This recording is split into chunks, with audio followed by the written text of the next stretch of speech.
What's good, World Wide Web? Machines on the scene, so let's do this. First, I just wanted to say thank you so much to all the people that checked out my last video. I didn't advertise it on my social media or anything. That's not what I'm there for. I just sent out a few private messages to some friends and family, and those half a dozen texts turned into several dozen views, and I just really had a lot of fun doing that, and I hope y'all had a lot of fun checking it out. And I'm going to try to start doing these things a little more regularly. I'm just getting the hang of this, and it's a little more to it than it appears. You know, it's not as easy as it looks. But anyway, on to what I'm here to talk about is this new Disney streaming service called Disney Plus. Now, Disney needs no introduction. They've been the benchmark in family entertainment for the majority of film history. And over the years, they've made some acquisitions. CBS, Marvel, Star Wars that recently acquired 20th Century Fox, Hulu, and the list goes on. So they've started their streaming service, and their only real competition is Netflix, and Netflix just doesn't have the resources that Disney does. Netflix spends about half of what they make every year putting out new content, where Disney has 90 years of back catalog. They can put out any movie that they made anytime they want, and now they've got 20th Century Fox's catalog and CBS movies, and they can, like I said, any movie that they've made, they could put it on their streaming service, where Netflix goes to movie studios and says, what movies will you license us? And they'll give them a list, and Netflix pays them, and they put those movies on Netflix. So they're at a disadvantage, not to mention the billions and billions of dollars that Disney can put behind their service that Netflix just doesn't have. So Netflix isn't going to go out of business. They're just going to be a pickup company. Anything that Disney doesn't own that you want to see, you'll go to Netflix to see it. So, but that's not really what concerns me. That's capitalism at work, May the best company win. What concerns me is I think Netflix isn't a film studio. Disney is. And Disney is a film studio that puts out these big budget tentpole movies. And those things, believe it or not, are not all that profitable, and can, in certain cases, be very unprofitable. And I've got an example here that I crunched some numbers on to come up with. And before anybody freaks out, this isn't a review, this isn't a critique, this isn't me giving you my opinion on this particular film. This was just something that I could find some information on, and it's not precise, but we're not going to count nickels and dimes when we're talking about billions of dollars here. This is a fairly accurate breakdown of how much this particular movie made, and it's one of the biggest money-making movies in history. And I'm talking about The Force Awakens, the first of Disney's Star Wars movies, and very, very successful. It made $2,068 million worldwide. So that's not bad money. 936 million domestic, 1,131 million foreign. That's a good bit of money. Unfortunately, Disney doesn't get to keep that money. They have to split that with the movie theaters. And for years and years, it was a 50-50 split. Recently, they just renegotiated with movie theaters. And now domestically, it's more like a 65% split in favor of Disney. So of their 936 million domestic, they got to keep about $702 million. Still good money. And foreign, they get to keep about 45%. The foreign market keeps a little bit more of the box office, and out of that $1,131,000,000, they kept about $565 million. So that's domestic and foreign. The studio kept about $1,267,000,000. That's more than $1.25 billion. That's very good money. Until you realize that Disney gave roughly $4 billion to George Lucas to buy the rights to Star Wars, and that wasn't a birthday present for anybody. They want that money back. You know, they bought this property so that they could make films and make back their initial investment, and then make more money. So that money has to be paid back before any of those movies can be considered, you know, positive cash flow. And a good model of that $4 billion is a 10-year investment, you know, and you could put your money in the bank and get 10%. That's a safe percentage rate. You know, people get into movies to make a lot more, but let's just go with that 10% over 10 years. That turns that $4 billion into about $6.5 billion with a 10% interest rate. So you break that down over 10 years, and it comes up to about, you know, around $658 million a year is what these movies have to make to pay off the bank. Which, of course, our bank is just Disney, but Disney wants that money back. So they really need to make that much to be considered successful. So that comes off of that 1.267 million and or billion. I'm sorry, 1,267,000,000. That's $658 million is going to come off of that. And then there's the budget of the movie, which is, in this case, was $250 million. Is what they said it was. It was quite likely more than that.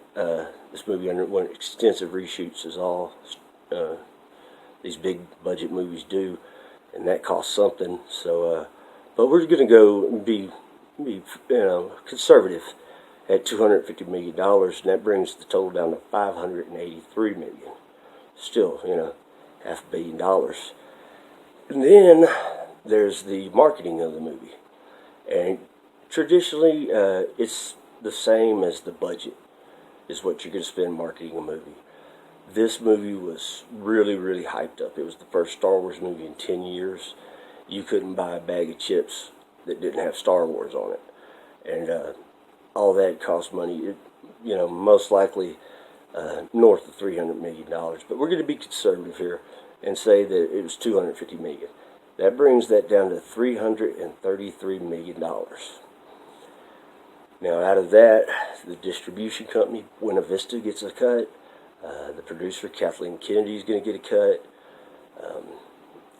Rumor has it that Lucas put some loopholes in the contract that he signed,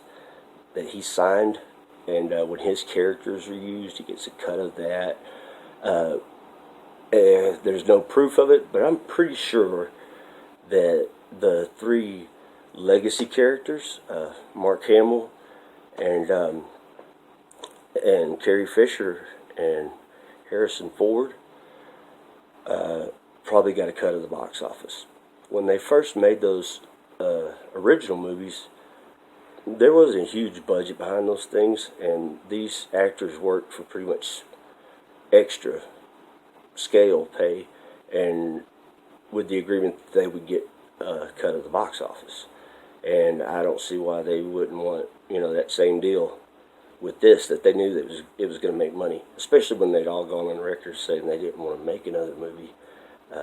It cost them something to get them back. So that would all come out of that $333 million as well.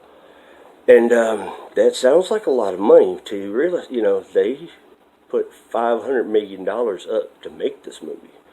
Forget about the money they paid for the rights.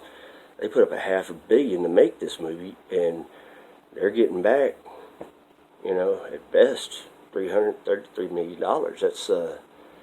That's not even double the budget. They didn't even double their money. And when you consider that A New Hope, the original Star Wars was made for $775 million. I apologize. It was made for $11 million and made $775 million worldwide.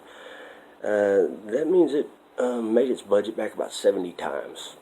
And that was just on the first release. They released it 3 other times since then. And then, all the other tie-in merchandise. And people will say that about this movie too, that it made more money because of the tie-in merchandise, the toy sales and book sales and DVD sales. But, we're just looking at the movie here. And, if toy sales are that much, then why even make movies? Just make the toys. But we're just going to concentrate on this for now. And this was their successful movie. This was the first one of these Star Wars movies. The next episodic Star Wars film was The Last Jedi, and it made $700 million less than The Force Awakens. And then they had 2 standalone movies. The first one was Rogue One, and it made $30 million less than The Last Jedi. So it made $730 million less than this movie. And that takes quite a bite out of that 333 that was left over. And then Solo, the last movie that they put out, was made $393 million worldwide during its box office run. And that, ladies and gentlemen, is what you call a flop. And after that, they announced a slowdown on their Star Wars movies. Now here's where the problem comes in. They had already announced that they were going to do a Boba Fett movie and an Obi-Wan Kenobi movie. These were in pre-production when this bad news on Solo came out. And now this Disney streaming service comes out, this Disney Plus, and they've got some new content. And two of the new things they're doing is a weekly television show called The Mandalorian. Boba Fett was a Mandalorian. And the other the other weekly TV show is the other weekly television show is Obi-Wan Kenobi. So they've taken these 2 movies, turned them into television shows, and they're going to put them on their streaming service. Now, they just saved themselves $250 million in advertising. They can advertise this on their own service now, and they don't have to split that money with the movie theaters. And I know if I was them, I wouldn't even want to release my movies in movie theaters if it saved me $1 billion. And that's a problem, because if they're successful at this, then every movie studio is going to put out their own streaming service and not release their movies in movie theaters. And a movie theater is just a magical place. It's so many great memories for me, were come from movie theaters, going and seeing movies with my family and with my friends. And just people don't go to movies like they used to. We used to go every weekend. And I think the average now is the average person goes and sees maybe 2 movies a year. And that's the other thing, that Disney won't mind a bit, is because if the average person goes and sees 2 movies a year, $20 a ticket, that's $40, and then Disney's got to split it pretty much. So Disney's getting, maybe $20-30 a year off the average person, where they can get $6.99 a month if they can get them to sign up for the streaming service. And now you've got, again, Disney's backlog of movies, 20th Century Fox's backlog of movies, everything from the Fox Network, National Geographic, ESPN, the list goes on.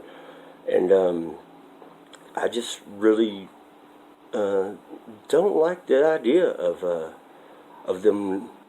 One day they may not be releasing movies in movie theaters, and then movie theaters will have to close down, and then kids won't go to the movie theaters with their friends anymore. They'll go home by themselves, and while mom and dad are doing whatever they're doing, they're going to sit there and watch TV, and it's just it's sad, to think that movies theaters may not be a thing anymore one day.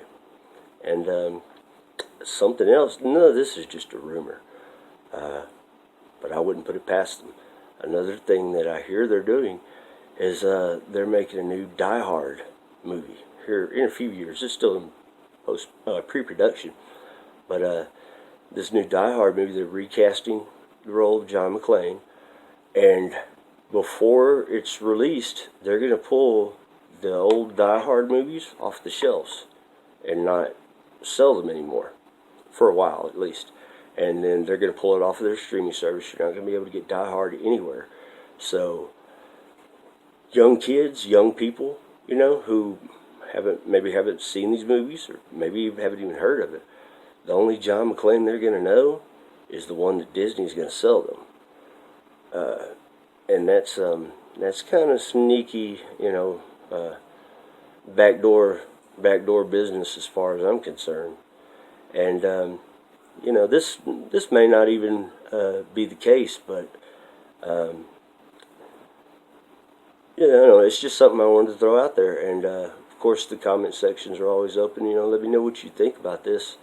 But I haven't signed up for Disney Plus myself. I've been watching some reviews about it, and everybody says it's great. It was real buggy. The first, I think it came out 3 days ago.